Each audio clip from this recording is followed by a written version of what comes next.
এই বছরের জানুয়ারি মাসে হয়েছিল রাম মন্দিরের উদ্বোধন, যা কেটে এবার হয়েছে জুন মাসে দাঁড়িয়েছে। অর্থাৎ মাত্র কেটেছে মাঝে 6 মাস, এবং সেই 6 মাসের মধ্যে নানান অভিযোগ উঠে আসছে সেই রাম মন্দির নিয়ে। প্রথমে অভিযোগ এসেছিল রাম মন্দিরের চাঁদের যে দেওয়াল, সেই দেওয়াল ফেটে জল ঢুকছে মন্দিরের ভেতরে, এমনটা অভিযোগ নাকি মন্দিরের পুরোহিত করেছিলেন। এবার দেখা যাচ্ছে রাম মন্দিরে যাওয়ার, রাম মন্দির গামী যে রামপথ, সেই রামপথে কিন্তু বিপজ্জনক বড় বড় খানা খন্দ, যার ফলে যে কোনো সময় যে কোনো, মূলত বলতে পারেন যে পরিস্থিতির সৃষ্টি হতে পারে, যে কোনো দুর্ঘটনা ঘটতে পারে, এমনটাই কিন্তু অভিযোগ উঠছে। আর রাজনৈতিক মতাদর্শীদের মতে বলা যায় যে এই রাম মন্দিরকে সামনে রেখে 2024-এর লোকসভা নির্বাচনে মাঠে নেমেছিল বিজেপি, কিন্তু তা সত্ত্বেও তাদের মন মতো প্রত্যাশা কিন্তু এই নির্বাচনে তারা পায়নি এই অযোধ্যা থেকে। তার ফলে কি এই ফলাফল, এমনটাই কিন্তু প্রশ্ন উঠছে।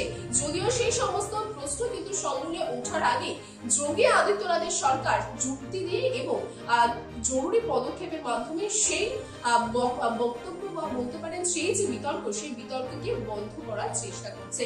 ঘটনাচক্রে আপনাদের জানিয়ে রাখি যে বর্ষা শুরু হয়েছে ইতিমধ্যে, এবং সেই বর্ষার প্রথমেই দেখা যায় যে রাম মন্দিরের দেওয়াল থেকে, অর্থাৎ ওপরের দেওয়াল থেকে জল ঢুকছে ভেতরে, এমনটাই অভিযোগ এসেছিল রাম মন্দিরের পুরোহিতের তরফ থেকে।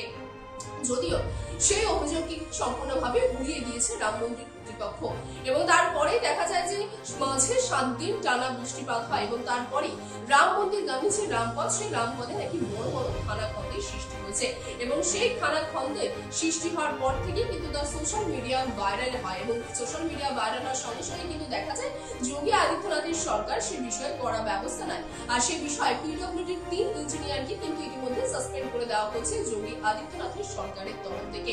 এবং তার পাশাপাশি অযোধ্যার মেয়র তিনি জানিয়েছেন যে খানাখন্দের সামনে আসার সঙ্গে সঙ্গে তারা সেখানে কিন্তু বলতে পারেন জরুরি ব্যবস্থা নেওয়া হচ্ছে, কিন্তু সেই সময়টুকু না দিয়ে বিরোধীরা এই বিষয়টি নিয়ে কিন্তু মূলত সমালোচনার পর্যায়ে নেমে পড়েছে।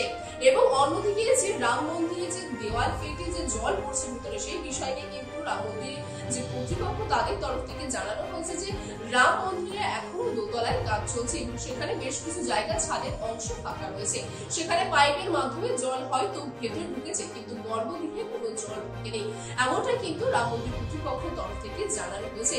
তবে কোনটা ঠিক কোনটা বেঠিক এখনো তো সেটা সকলের সামনে এসে পৌঁছায়নি।